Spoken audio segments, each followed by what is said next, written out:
In 1807, after years of victories across Europe, Napoleon Bonaparte seemed unchallenged. Prussia and Russia had been defeated. Austria had been humbled. Much of continental Europe lay under French influence or occupation. Napoleon's empire stretched from the Atlantic coast to the borders of Russia. But while Napoleon ruled the heart of Europe, trouble was brewing far to the southwest, in the Iberian Peninsula. What began as political intrigue would soon explode into a bloody conflict that would drain France's strength for years, the Peninsular War. At the time, Spain was officially an ally of France, but beneath the surface, Spain was unstable. Its monarchy was weak, divided by family rivalries and plagued by corruption and court intrigue. King Charles IV ruled, but many Spaniards supported his son Ferdinand, who opposed the king's advisors, particularly Manuel Godey, the king's powerful minister. Napoleon saw an opportunity. In October 1807, France signed the Treaty of Fontainebleau with Spain, allowing French troops to cross Spanish territory to invade Portugal. Portugal had refused to join Napoleon's continental system. The economic blockade meant to cut Britain off from European trade. Napoleon decided that Portugal must be punished and its ports closed to British ships. So, under the pretense of invading Portugal, French troops began entering Spain in large numbers, and instead of just marching, they started occupying Spanish fortresses and key cities. By early 1808, it was clear that Napoleon intended more than simply defeating Portugal, as he established a firm grip over northern Spain. Tensions in Spain grew rapidly. In March 1808, riots and clashes broke out in Madrid and other cities. Spanish people were angry about the growing French presence and suspicious of Napoleon's intentions. In April 1808, Napoleon summoned King Charles IV and his son Ferdinand VII to Bayonne in southern France. There, through political pressure and manipulation, he forced both father and son to renounce their claims to the throne.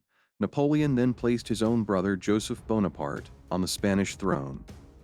This blatant interference in Spain's monarchy outraged the Spanish people. The anger erupted into violence on May 2, 1808, when the citizens of Madrid rose against the French occupiers. The insurrection was fierce but disorganized, and French forces under General Murat crushed it ruthlessly. In the days that followed, the French carried out brutal reprisals, shootings, executions, and massacres meant to intimidate the Spanish into submission. The famous painting by Francisco Goya, the 3rd of May 1808, immortalized the horror of these reprisals. Yet instead of silencing resistance, French brutality sparked a nationwide uprising. Across Spain, towns and villages revolted. Peasants, clergy, nobles, and common people took up arms. Even local authorities declared war on the French in the name of King Ferdinand VII, whom they still recognized as Spain's rightful ruler. This was the beginning of the Spanish War of Independence, which we now call the Peninsular War. Unlike the large, traditional battles Napoleon was accustomed to, the Peninsular War quickly turned into something different. The Spanish people, fueled by patriotism and hatred for the invader, fought not just with armies, but with every means they could muster. Meanwhile, Britain saw an opportunity. Britain had been looking for a way to strike back at Napoleon's empire. In August 1808, a British army landed in Portugal under the command of Sir Arthur Wellesley, who would later become the Duke of Wellington. Wellesley quickly defeated the French at the Battle of Vimeiro, forcing the French to agree to the Convention of Sintra, which allowed them to evacuate Portugal safely. Though controversial in Britain for being too lenient, it meant Portugal was, for the moment, freed from French control.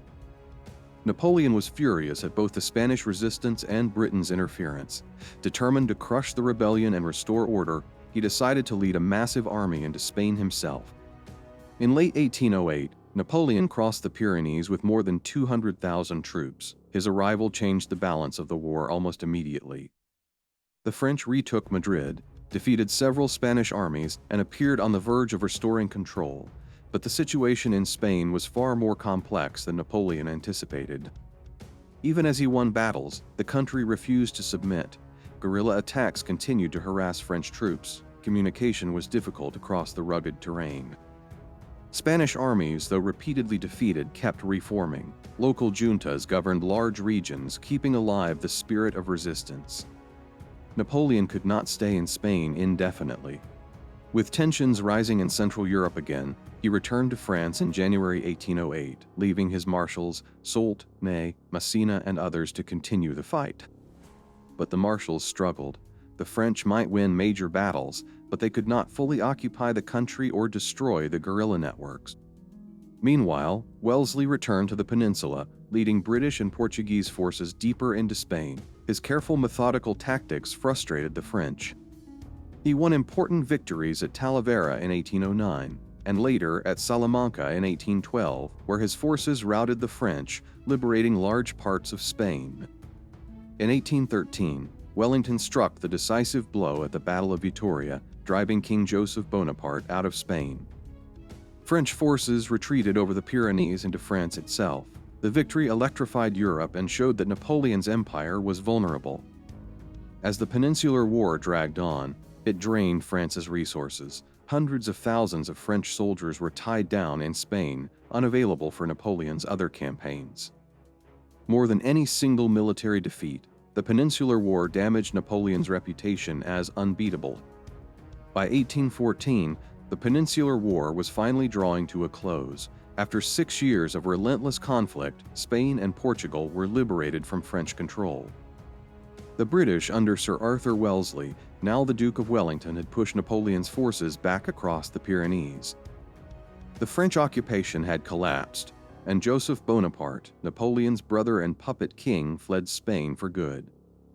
Yet while Spain bled France from the south, Napoleon was planning an even more ambitious campaign in the east. By 1812, tensions with Russia were growing dangerously high as relations between Paris and St. Petersburg began to sour. Tsar Alexander I had grown frustrated with the economic strain of the continental system, Napoleon's blockade against Britain.